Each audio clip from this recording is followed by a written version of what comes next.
Assalamualaikum warahmatullahi wabarakatuh. Alhamdulillah Rabbi shrah li sadri wa yassir li amri wa hlul 'uqdatam min lisani yafqahu qawli.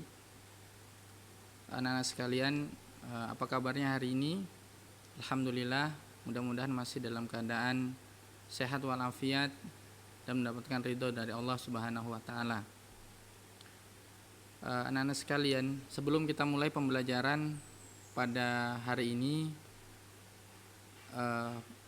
Bapak akan mengingatkan kembali ya, pesan-pesan dari Satgas Covid SMA Negeri 3 Balikpapan untuk tetap menjalankan protokol kesehatan 5M sebagai bentuk ikhtiar kita untuk menghindari wabah virus corona ini, dengan yang pertama memakai masker secara benar, yang kedua menjaga jarak minimal 1 meter, yang ketiga mencuci tangan dengan sabun dan air yang mengalir, 4 menghindari kerumunan, 5 mengurangi aktivitas di luar rumah.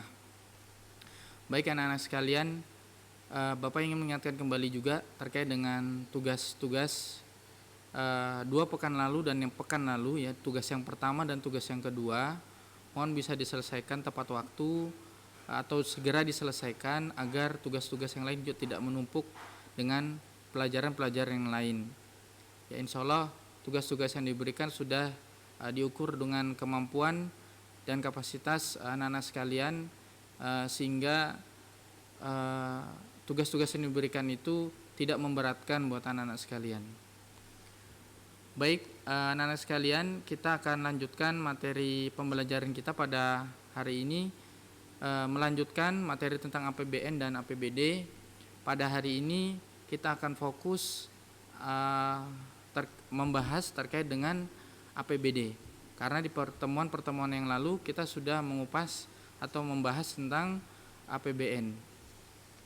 Baik ya, tugas pekan kemarin Bapak sudah memberikan untuk kalian coba mencari sebuah papan proyek pembangunan yang dilakukan oleh pemerintah, baik itu pemerintah pusat atau pemerintah daerah. Dengan begitu kalian bisa mengetahui atau membaca papan proyek itu, dari manakah sumber dana yang diperoleh untuk melakukan pembangunan proyek itu, apakah bersumber dari APBN atau bersumber dari APBD, dan kemudian berapa jumlah nominal biaya pembangunan yang dilakukan itu. Baik, yang pertama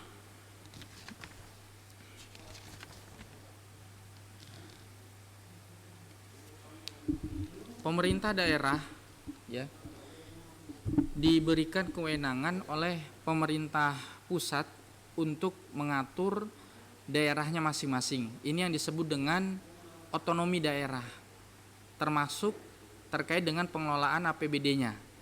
Masing-masing daerah itu diberi kewenangan oleh pemerintah pusat berdasarkan Undang-Undang Nomor 32 Tahun 2004 tentang pemerintahan daerah dan Undang-Undang Nomor 33 Tahun 2004 tentang perimbangan keuangan antara pusat dan daerah.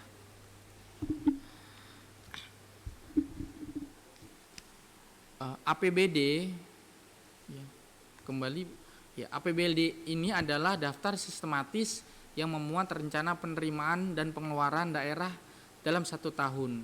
Jadi pengertiannya sebetulnya atau definisinya tidak jauh berbeda dengan APBN. Kalau APBN itu dikelola, dijalankan atau dibuat oleh pemerintah pusat, APBD itu dibuat oleh pemerintah daerah. Bisa disebut APBD provinsi atau jika dilakukan di tingkat kota maka disebut dengan APBD pemerintah kota. Nah, sedangkan fungsi dan tujuan dari APBD itu tidak jauh berbeda dengan fungsi dan tujuan dari APBN ya. Salah diantaranya adalah ada fungsi otorisasi, ada fungsi alokasi, ada fungsi distribusi dan lain sebagainya ya, seperti apa yang sudah Bapak jelaskan pada pertemuan-pertemuan yang lalu. Baik ya.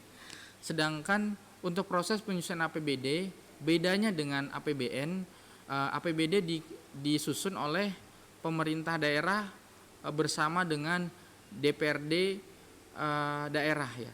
DPRD daerah, atau kalau di provinsi maka dengan DPRD Kaltim misalnya, kalau di kota ya dengan DPRD Kota Balikpapan ya, dalam bentuk Perda APBD ya. Itu terkait dengan proses penyusunan APBD. Kemudian di dalam APBD juga ada unsur-unsurnya, ada unsur penerimaan dan ada unsur belanja dan juga pembiayaan. Sama halnya juga dengan APBN.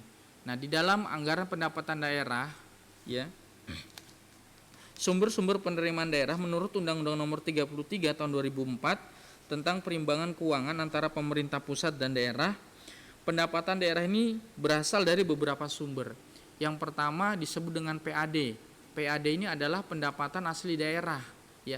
Pendapatan asli daerah yang diberikan kewenangan khusus oleh pemerintah pusat untuk kita mengelolanya sendiri, ya.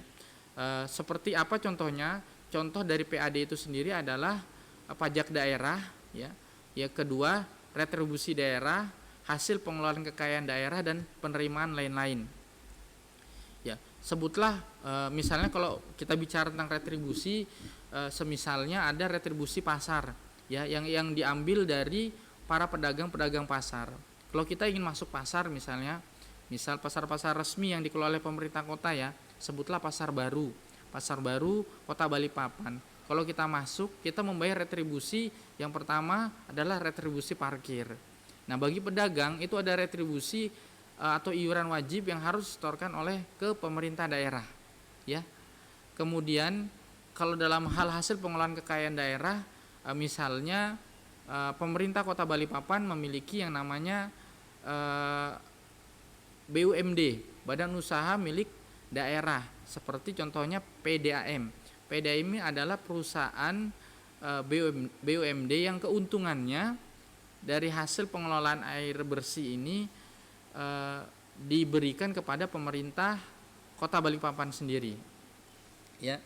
Nah, kemudian PAD sendiri bertujuan untuk memberikan kepada pemerintah daerah untuk mendanai pelaksanaan otonomi daerah ya, sesuai dengan potensi daerahnya masing-masing sebagai wujud desentralisasi kekuasaannya atau pembagian kewenangan kekuasaan itu diserahkan kepada daerahnya masing-masing. Selain itu, selain dari PAD, anggaran penerimaan daerah atau pendapatan daerah ini didapat dari bagian dana perimbangan. Bagian dari dana perimbangan dari pemerintah pusat atau yang disebut dengan dana bagi hasil ya. Nah, dana bagi hasil dalam bentuk apa? Namanya itu disebut dana alokasi umum atau DAU ya. Dan dana alokasi khusus atau yang disebut dengan DAK. Nah, ini dana perimbangan yang diberikan oleh pemerintah pusat melalui anggaran APBN sesuai dengan kebutuhan daerahnya masing-masing. Dan biasanya daerah-daerah yang membutuhkan pembangunan lebih intens itu lebih banyak mendapatkan dana perimbangan dari APBN. Seperti dana daerah-daerah khusus ya, seperti Papua, kemudian DKI Jakarta, dan daerah-daerah yang memerlukan pembangunan lebih intens itu biasanya mendapatkan perimbangan lebih besar. Dengan dana perimbangan lebih besar ini diharapkan pemerintah daerah bisa melaksanakan pembangunan lebih optimal lagi. Sedangkan untuk anggaran pengeluaran daerah, unsur-unsurnya juga sama ya di dalam APBN. Ada unsur anggaran belanja, ada kemudian pembiayaan ya. Untuk belanja daerah ya tidak jauh berbeda juga sebetulnya ya. Jadi ada belanja langsung dan tidak langsung ya. Belanja langsung seperti belanja pegawai, belanja barang dan jasa, dan belanja modal ya, termasuk gaji aparatur negeri sipil dan sebagainya, itu juga diambil dari APBD yang masuk dalam kategori belanja pegawai. Nah,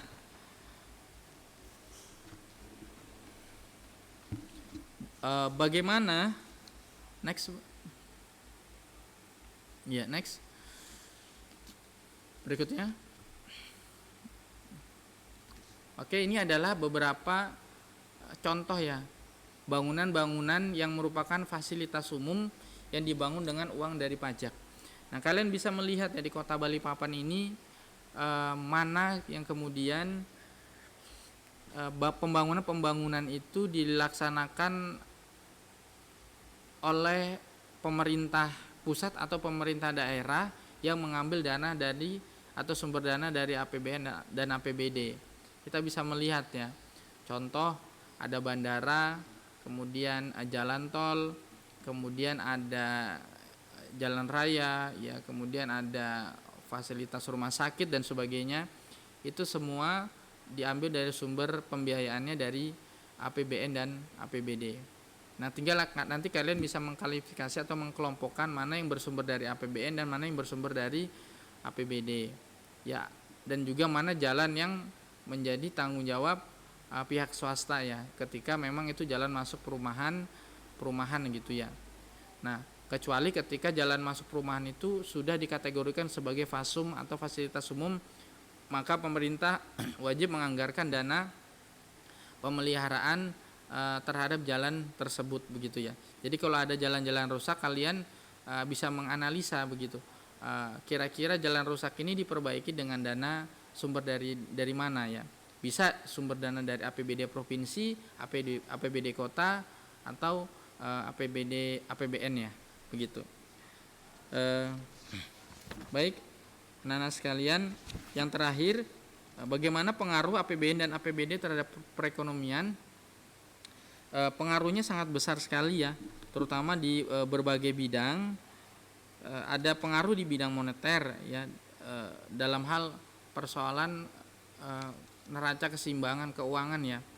Nah, di sini juga bisa mempengaruhi jumlah uang yang beredar ketika APBN ini tidak dikelola dengan baik ya. Bagaimana pemerintah melakukan pembiayaan, kapan pemerintah harus melakukan pembiayaan lebih intens kepada masyarakat, kapan harus kemudian melakukan penghematan sumber dana ya, sehingga jumlah uang yang beredar di masyarakat bisa diatur sehingga tidak terjadi persoalan ekonomi yang lainnya. Kemudian ada pengaruh di bidang produksi ya. Di bidang produksi ini bagaimana pemerintah dengan alokasi APBN atau APBD-nya itu mampu untuk meningkatkan kapasitas produksi, mendorong UMKM untuk meningkatkan kapasitas produksinya sehingga PDB daerah atau negara atau daerah tersebut bisa meningkat lebih banyak lagi ya.